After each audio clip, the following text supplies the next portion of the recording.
कहानी का शीर्षक कमजोर नींव। पंकज ने शादी के तुरंत बाद गांव के साथ साथ अपने माता पिता को अलविदा कहकर अपनी बीवी के साथ दिल्ली के एक पॉश इलाके में रहने आ गया था। कुछ ही समय बाद उनकी मॉडर्न बीवी ने के ना चाहते हुए भी ऊपर वाले ने उनके घर एक प्यारा सा बेटा भेज दिया।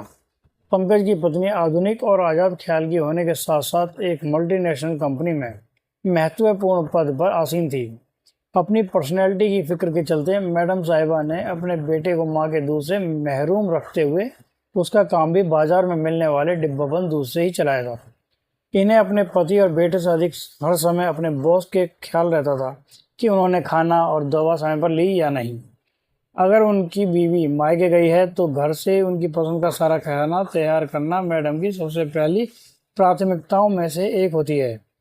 आज सुबह से ही सारे शहर में सुहाने मौसम के बावजूद पंकज के घर में तूफान का माहौल बना हुआ था। इससे पहले कि यह तूफान सारे घर में तबाही मचा दे, पंकज दौड़ दौड़ कर अपनी पत्नी के काम में हाथ बटा रहा था।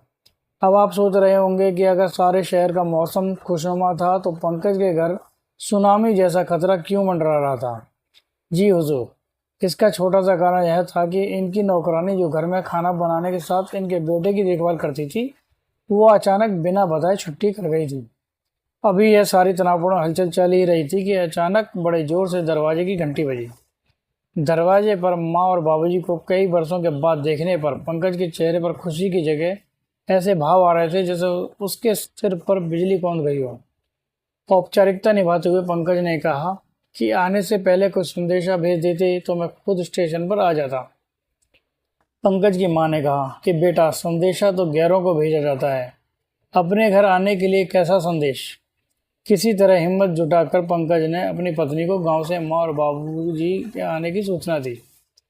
पंकज की पत्नी दफ्तर जाने की जल्दी में सास ससुर को बिना कोई चाय नाश्ता पूछे ही अपना बैग और बेटे को लेकर चल दी।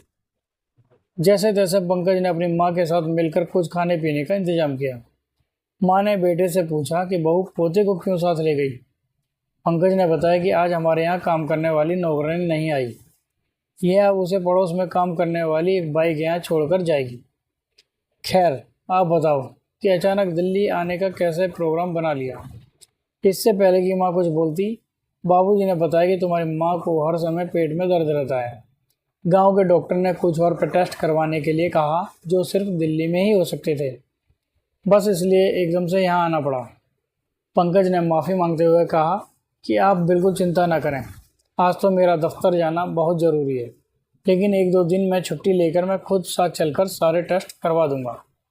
पंकज के पिता ने कहा, बेटा तू फिक्र मत कर, मैं पहले भी कई बार यहाँ आ चुका हूँ, यह थोड़े से टेस्ट तो मैं खुद ही करवा लूँगा। कुछ ही देर में माँ और बाबूजी अस्पताल के सारे कागज़ संभाल कर टेस्ट करवाने के लिए निकल पड़े। अस्पताल से घर वापस आते समय जब उनका ऑटो रिक्शा लाल बत्ती पर रुका तो मैले कुचेले कपड़े पहने एक औरत छोटा सा बच्चा उठाए उससे उनसे भीख मांगने लगी। बुजुर्ग लोग अक्सर कहते हैं कि अपना खून अपना ही होता है। पंकज की मां ने बाबूजी से कहा कि यह बच्चा तो बिल्कुल अपने पोते की तरह लग रहा है। बाबूजी ने डांटते हुए कहा, तुम भी ना जाने क्या क्या सोचती रहती हो, यह भिखारी का बच्चा हमारा पोता कैसे हो सकता है। देर शाम को जब बहू अपने बेटे को घर लेकर आई तो पंकज की मां ने झट से बच्चे के पैर को गौर से देखा। पंकज ने जब इसका कारण पूछा तो मां ने उसे घर के कोने में ले जाकर सारी बात बता दी। मां की बात सुनते ही पंकज के पैरों तले की जमीन खिसक गई। उसने किसी तरह यह बात अपने पत्नी को समझाने का प्रयास किया। पहले तो मैडम साहिबा आग बबूला हो गई, फिर पति के बार बार कहने पर उस बाई को बुलाकर बात करने को मान गई। जैसे ही उसे पुलिस के हवाले करने की धमकी दी तो उसने झट से मान लिया कि जब आप लोग काम पर चले जाते हो तो हम आपके बच्चों को अपने साथ ले जाकर चौराहों पर भीख मांगते हैं। कितने सुंदर बच्चों को देखकर लोग काफ़ी अच्छे पैसे दे देते हैं। बाबूजी को कुछ समझ नहीं आ रहा था कि गांव के इतने बड़े जमींदार घराने के पोते से किस प्रकार सड़क पर भीख मंगवाई जा रही है। एक समझदार इंसान की तरह उन्होंने अपना संतुलन बनाते हुए अपनी बहू को कहा कि हम जानते हैं कि हमारे यह साधारण वस्त्र देखकर तुम हमें छोटा समझ रही हो और हम लोग तुम्हें अच्छे नहीं लगते, लेकिन एक बात कभी मत भूलो कि कोई कितना भी बुरा क्यों ना हो, उसमें अनेक गुण विद्यमान रहते हैं। बेटा, शहर में रहकर पैसा कमाना बहुत ज़रूरी है, लेकिन इस बात को कैसे झुठला सकते हो कि जो बच्चे नौकरों की उंगली पकड़कर चलना सीखते हैं उनको बाद में अपने माँ बाप के साथ चलने में शर्म आती है। आप चाहे सारी उम्र अपने बेटे को किसी की चीज़ की कमी होने दें, लेकिन समय वो आपके हर काम में कमियां निकालेगा। जिन बच्चों को नौकर और बाइयाँ बोलना सिखाते हैं उनके माँ बाप को सदा अपशब्द सुनने को मिलते हैं। ऐसे बच्चों को आप चाहे सारी उम्र सहारा समझ कर पालते रहो, लेकिन मुसीबत के समय वे आपको बेसहारा छोड़ देते हैं। उस समय आप जैसे माँ बाप के पास अपने गमों और दुखों को लेकर रोने के सिवाय कोई चारा नहीं बचता।